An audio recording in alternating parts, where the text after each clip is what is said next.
Oh, 38-degree heat outside. I've got the aircon on, so you probably hear a bit of a hum. That's what it goes. I'm going to open another box of Parkhurst boots with some slight damage by DHL. What the hell? Let's get on with it.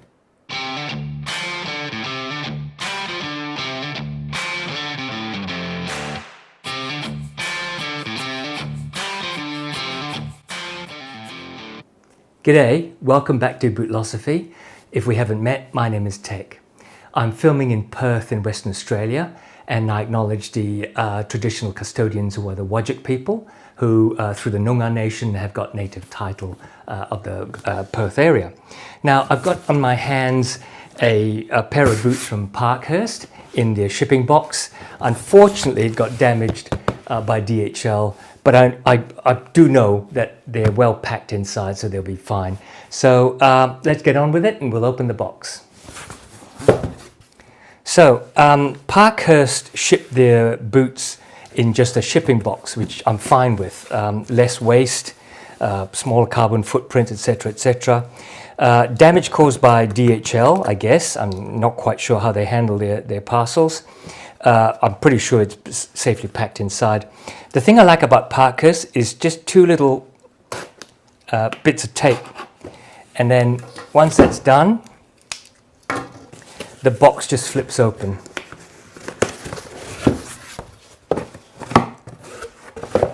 As usual, the Parkhurst thank you card.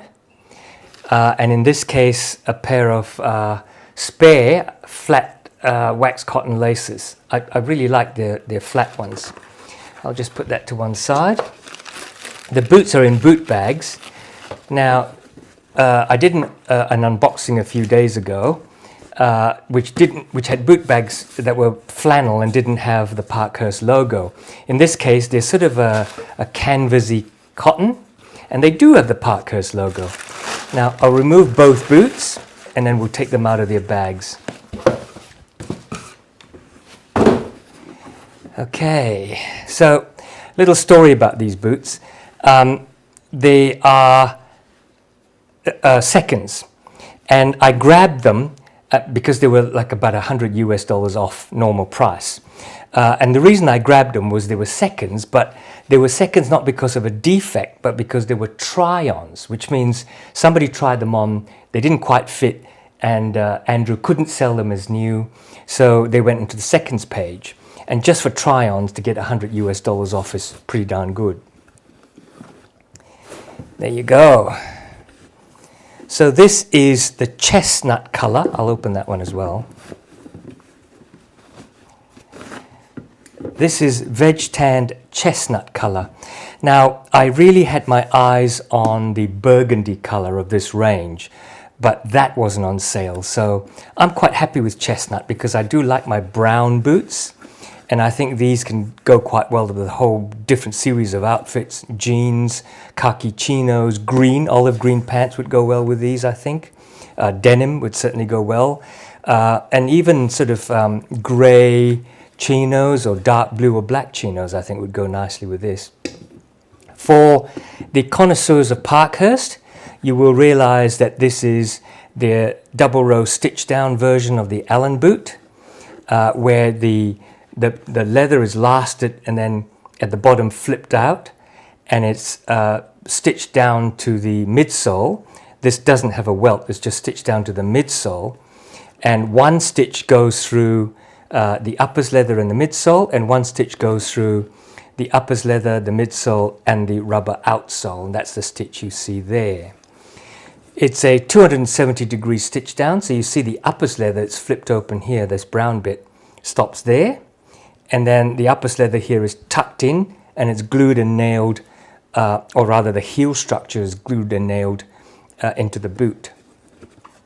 This is Tempesti leather from the Italian tannery, Tempesti. And it's veg tan leather, so this is going to patina really well. Veg tan leather can get quite creasy when you're sort of walking along and it starts to crease around there, but otherwise it has a lovely hand. I wish you could smell the leather. It's a very leathery smell. It's a slightly waxy feel to the top of the boot because it's been treated with waxes on the top. It is an aniline dye. You can see it's chestnut color there, but it's the raw color on the edge. That's how you tell the dye is on the surface. Brass hardware, 1, 2, 3, 4, 5 eyelets and 3 speed hooks. Apart from the wax cotton spare lace, they give you a rawhide leather lace, which I quite like. I mean, I have several of these already. This comes out of Parkhurst's Portuguese factory, where they do the Stitchdown particularly well.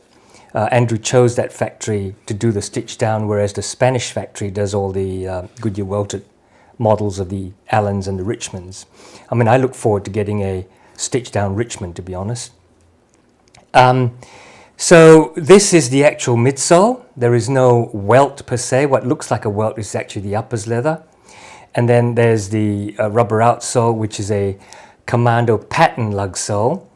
A slightly deeper version of a Vibram 430 mini lug, in that this is quite a deep lug, but it's built-in inboard so that you can stitch without going up and down hills and dales. Parkhurst branded. I think this is Portuguese made. Andrew said that often his materials come very close to the factories, and in fact he's introduced to materials providers by the factory. You can see the brass nails going through the rubber top lift going into the stacked leather heels, and then I guess they're clinch nailed inside the boot. So double row stitch down, as I said, quadruple stitching on the quarters, single stitching where you don't need the tension, double stitching on the single piece backstay, and as you can see, that's slightly wayward because it is done by hand. I guess there are people in the factory just guiding those pieces of leather through, but otherwise quite neat, isn't it? It's parallel, quite neat, very neat along there. And I don't mind, a lot of people will look at that and go, oh my God, it's not good quality. Strange thing to say, because what they want is a handmade product. And when they see evidence of a human hand being slightly wayward, they go, oh no, that can't be right. Maybe they should stick with machine-made boots. Let's get this opened up. The shaft and tongue is unlined. Oh, you can smell that veg tan. But the vamp, the vamp is lined with a glove leather.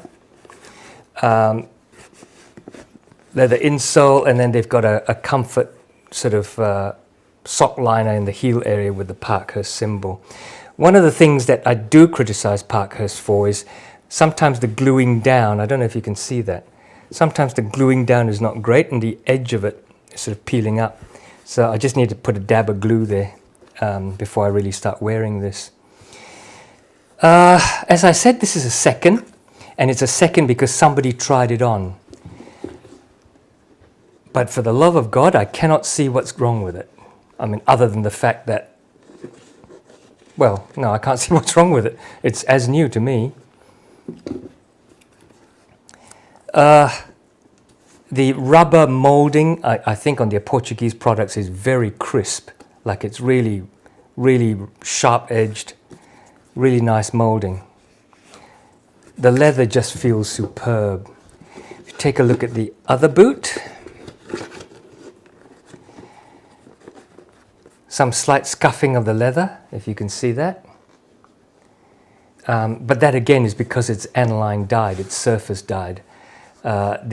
You can see the leather, the color in the leather moving around through this veg tanning process. I mean, look at that pull up. Can you see that? Oh, and then if you rub it, it goes dark again. I love doing that. Look at that. Now that's pull up, all right. And then you move it back. It's like a shark under the water. Okay. I understand these are leather heel counters. I'm not sure what the toe puff is. I suspect it's I don't know, it feels like leather, but I was going to say I suspect it's probably celastic, but it's flexible like leather rather than plasticky. The feel of this Tempesti veg tan is just great.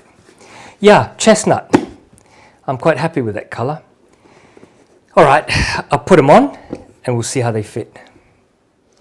Okay, here we go. Now, I'm not concerned about fit because this is my 21st Parkhurst boot, so I know exactly what size I take in Parkhurst.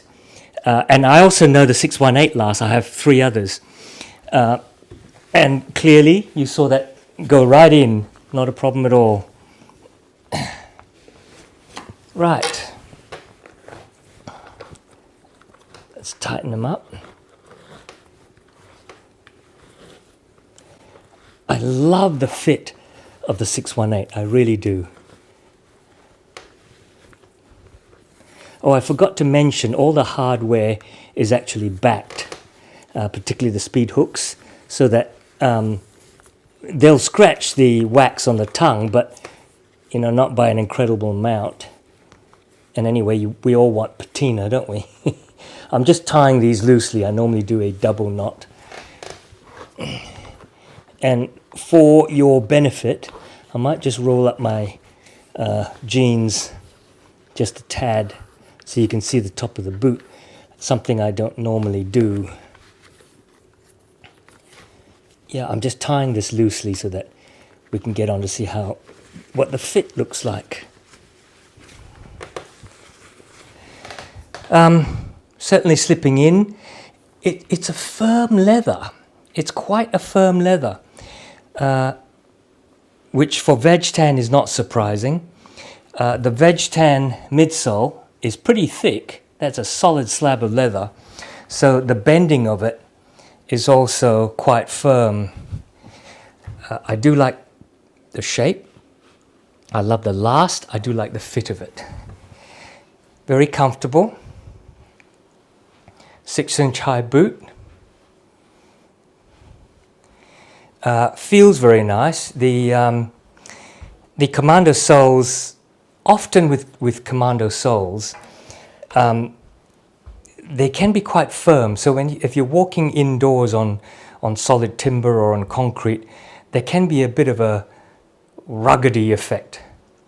But in this case, I think they're recessed and low enough that I don't feel that. I actually feel it quite supportive.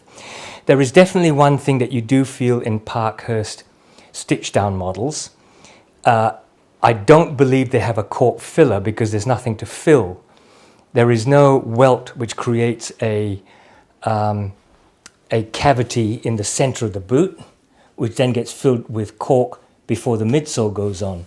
In the case of Stitchdown, you have the insole on the inside that's then stitched to the midsole, and so there's no cavity as such. So you do feel with Parkhurst Stitchdown models that there is a less give in the center of the ball of the foot during footfall. But this goes away quite quickly because that thick slab of veg tan leather midsole begins to soften as it warms up and begins to take on the shape of your feet.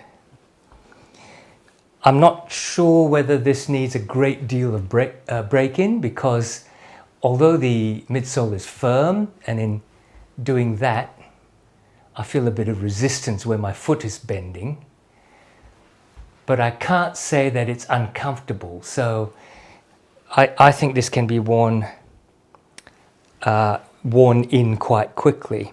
Color's great. I think the color's great. They go well with these taupe colored jeans from R.M. Williams. I think they go well with browns. They go well with khakis. Olive green is a definite goer for this.